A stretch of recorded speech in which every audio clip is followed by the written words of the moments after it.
แล้วก็บอกเข้ามาถึงเนาะจะใช้บังไร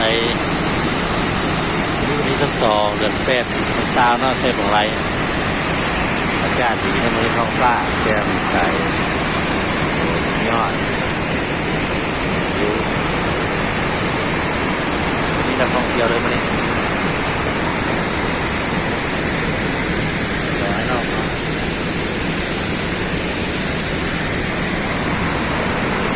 ดูใกล้นะ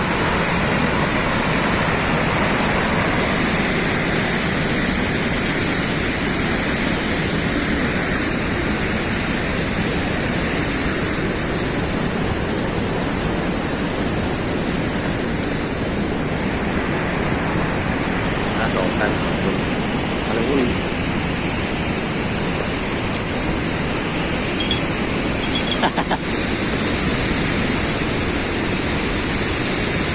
ได้เว้ยมาเนี่ยมันมาเนี่ยเบาๆมาเนี่ย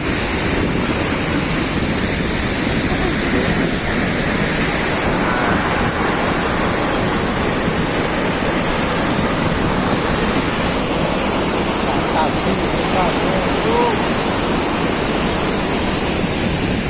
จับธรรมชาติจะสองกับแก่ก็มีด้วยของเท้า